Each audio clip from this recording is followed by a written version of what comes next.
I know that I was one of the ones that slipped through the cracks. Um, and that was because of my teachers. My teachers saw something in me in Virginia. You know, when I look over my shoulder and I look at my constellation, all those stars are my teachers that saw something in me beyond my test scores. I was a CD, and I don't mean compact disc. I was a CDE student.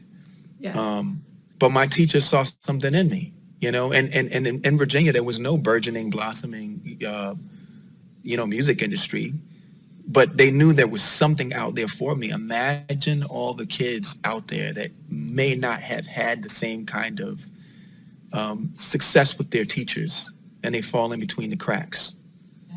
You know, it's so for me, I just want to change that narrative. I mean, look, if you allow me to pray tell, you know, in the neighborhoods that I grew up in, right, the housing projects, right, we were projects. That's why they call them that. We were projects, and we were the project. And if you think about it, the drug dealer, what drug dealer do you know walks around who's walking around with a calculator in his pocket? He's not. But he knows every dollar that he's owed.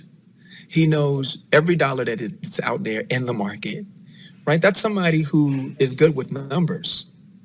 Could have gotten, could have headed toward Wall Street. Yeah. What about the guy that is in the kitchen, in someone's kitchen with the right amount of water, the right amount of drugs? Sorry, you guys, but just bear with me because this is the reality. Right amount of water, right amount of drugs, right amount of like whatever things that they're putting into the drugs to, prepare to distribute. That's somebody that could have been like, a chemist at GlaxoSmithKline or Pfizer or something. They just didn't have the teacher there to say, hey, you have a propensity and maybe you learn things differently, but you have a natural knack for some of these other things and to properly guide it. Or what about the guys that are like, who make money shooting people? And I know this is throwing you guys off, but man, that's just somebody who should have probably ended up in our armed forces, but because you didn't do that and you ended up doing something else, and because you didn't make the connection in school, or your teachers didn't make the connection in school. And we have some amazing teachers, by the way. I'm just saying the ones who slipped through the cracks. Because someone didn't see the propensity in that child and redirect them in the right way, they become monsters. You see their mugshots and you judge them. But imagine if we had a system that figured out how children assess these children, to figure out how they process information, and then figure out the things that they're interested in life and send them in the right direction.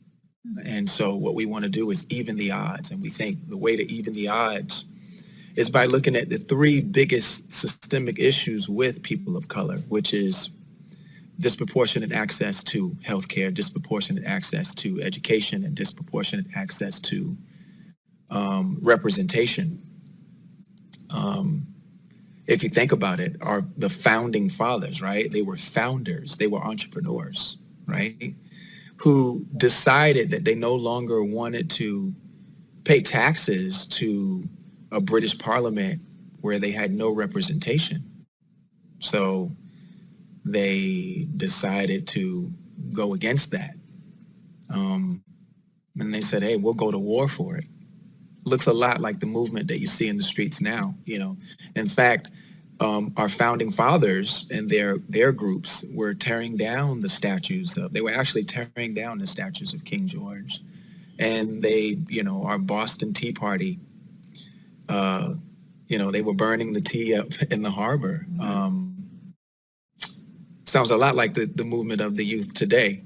But that's the thing, that representation is very important. And so representation, not just like on Capitol Hill, but just even just having representation for you as a citizen. And so when we look at those three pillars, education, healthcare, and representation, it's just trying to create organizations that will, help us change that dynamic and shift the paradigm. And so for us, even in the odds, we started with Yellow, which is our educational initiative.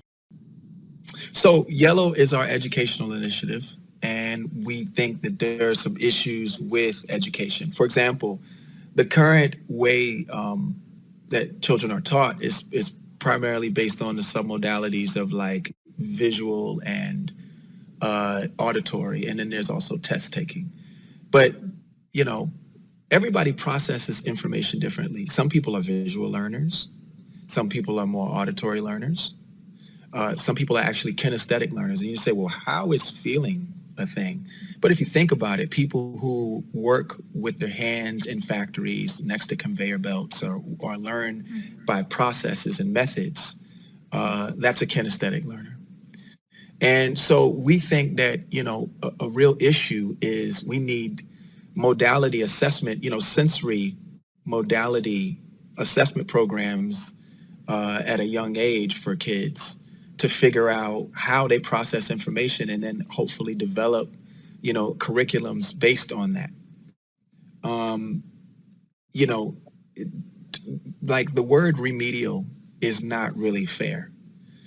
Just because a child learns differently doesn't mean that their self-esteem should be stunted at a young age and think that they have a learning disability when I'll go on and say that probably 75% of the world's most successful Fortune 500 CEOs are ADD, are ADHD. How do you think they can keep up with so many things so well? And they probably process information very differently. I'm pretty sure they don't all process information the same, because you were dyslexic. You probably had an amazing auditory propensity to comprehend information. And it's probably made you one of the best CEOs ever. We think that,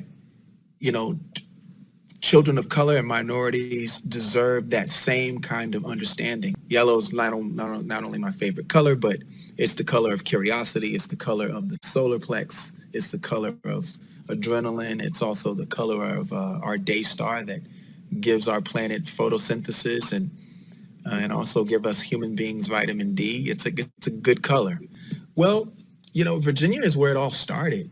If you think about it.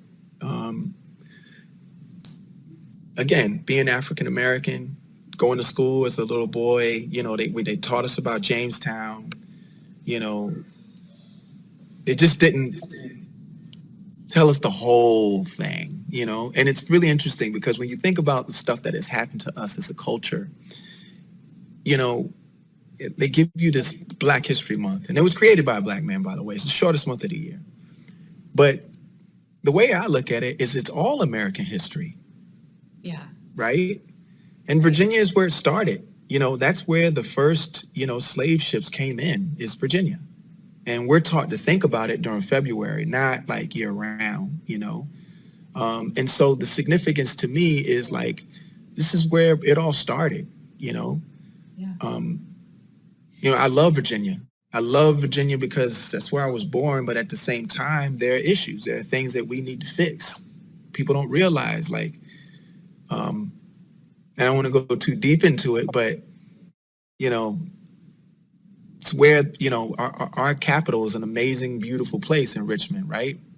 But it was also the capital of the Confederacy.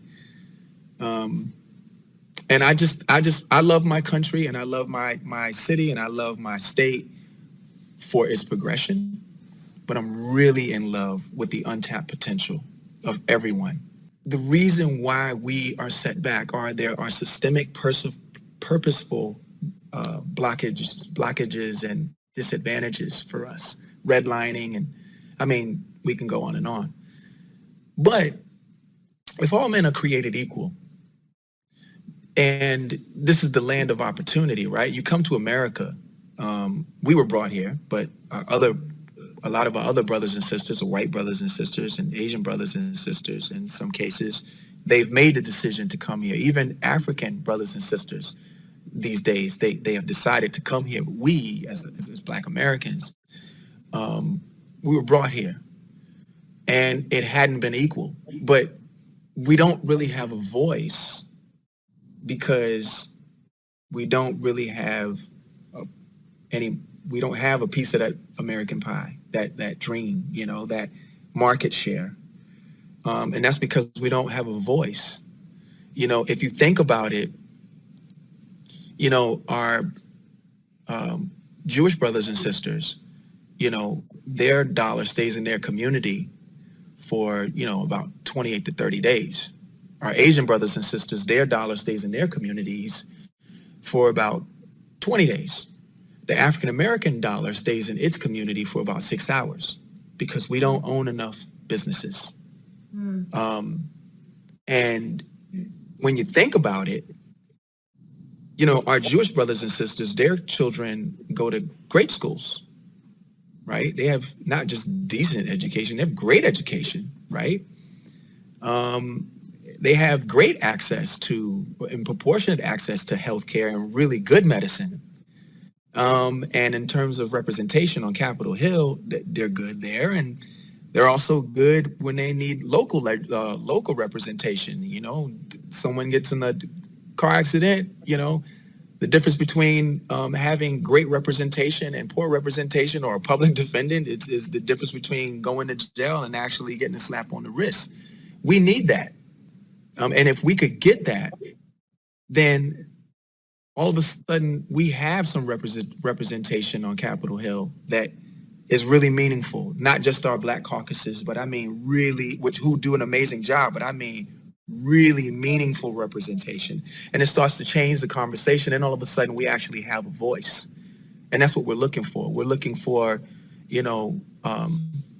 more entrepreneurs of color. If you think about it, we, as African Americans, we are less than 1% VC founders and private equity funds, whereas our white brothers and sisters are 163%. Now listen, math is not my thing. I don't understand how you can do more than 100%, but it's literally north of 163%. But if we could just change that, man, and all of us would have a voice, it would be very different. It would be very, very, very different. They don't have the mentorship either. When you think about that 1%, if you ask them the thing that they really need, they really do need mentorship. That's the strategic scaffolding that helps you. So imagine saying, look, I want to ride a bike, right? And all of a sudden, someone gives you a bike with no training wheels and say, hey, you got to go down a hill, and you only have one shot to get it right. Yeah. That's your business. And we want to change that. Well, just like I said to the governor, when I said, listen, man, I don't travel, but if you would do this, because I was actually the person that asked him to do it. And I said, man, my wife is not playing any kind of games right now with the COVID situation. I know some people take it lightly, but my wife takes it heavily. And I said, but I'll get on a plane if you'd be willing to, put this bill forth. I'll stand right next to you. And I thought about it. He agreed. And the reason why it's important is because, man, Virginia is where it's all started. When I was a kid, people didn't really talk about it as much outside of our community. But my point of view is, look, I love 4th of July. My ancestors, my enslaved ancestors fought in the war to support, the freedom of their white brothers. Because our white sisters they couldn't vote, and they didn't really have many rights during that time either. But it was our white brothers. And, so listen, man, I love red, white, and blue. Man, who doesn't love the 4th of July cookout? But the difference is that not everybody was free. The Native Americans weren't necessarily free. Even though there were deals that were in place, they weren't being lived up to. The Trail of Tears was no walk in the park for our Native brothers and sisters. Our white sisters weren't free. It was really only for our white brothers, right? But when you think about June 19th, 1865, it had been 2 years since Lincoln had declared us free. But the masters of the time had decided that was you know, they weren't going along with that. So when you think about a day of emancipation for everybody, I think that's an American holiday. That's like America fully waking up and fully acknowledging the fact that like their enslaved African brothers and sisters were now finally free. All the atrocities that happened to us. We're one of the most forgiving races there is. Like, how could you not want to celebrate with us? It's an American declaration. Yeah. You know, we should celebrate both because both are real. We want to commemorate the fact that like our entrepreneur white brothers and sisters had decided that like they didn't want to, you know, be taxed anymore and they wanted their independence. So we celebrated with them. But man, on our day, it should be everybody's day. You love us, then this is your holiday too. Juneteenth is your holiday too. And so I would encourage all people who are in senior leadership positions on this platform today, owners, you know, CEOs as well, all C-suite positions, like get out there, get in front of this. At the end of the day, you know, our founding fathers, they didn't look at us as citizens for real. We were a consumer base, and that's okay because that's what we are. That's how everyone looks at us. That's how all these companies look at us. We're a consumer base. Know that your consumer base is watching. Know that your consumer base understands. And get behind this because this is a beautiful thing. And while we're at it, look, man, vote whatever way you want to vote, but you should vote. But the red and the blue in your business, there's no place for it. It should be green and green. Economy and ecology. Think about the planet and think about the economy of your community and your consumer base. Think about it. We're human beings. So yes, we would love for you to take the Juneteenth pledge. But the other thing I wanted to say to you all is that, if you'll take the black dollar in your company, great. If you'll accept the transgender dollar in your company, great. If you'll accept the, undocumented workers dollar, awesome. But what if you no longer had access to it, right? What if your company could only survive off of a demographic that completely agrees with your partisan views? Could your business survive? Probably not. So that's a case for bad business, right? Yeah. But if you're a company that considers your consumer base, then you would consider the fact that you should be thinking about human rights. And that's green, right? Yeah. That to me is a case for good business. That's how we change this company. You all, everyone on this platform, and maybe several others, but everyone on this platform, pretty much, when I hear about the Milken Institute and how great this is and you guys determine which way the wind blows in this nation. If you all were to decide right now today that you could put your partisan views to the side, your red and the blue to the side, and just go green, go economy and go ecology, this country changes. No Facebook algorithm, all the stuff that's happening could ever get in the way of the power that is on this platform. So I say, yes, please sign the Juneteenth pledge, but at the same time, let's get ahead of this thing, man. We can get rid of the divisiveness if we just focus on human rights. Yeah. Transgender, black, undocumented worker, if they're undocumented, help them get documented. Like, we can change these things. You guys and women and human beings have the power to move the earth. We can do this.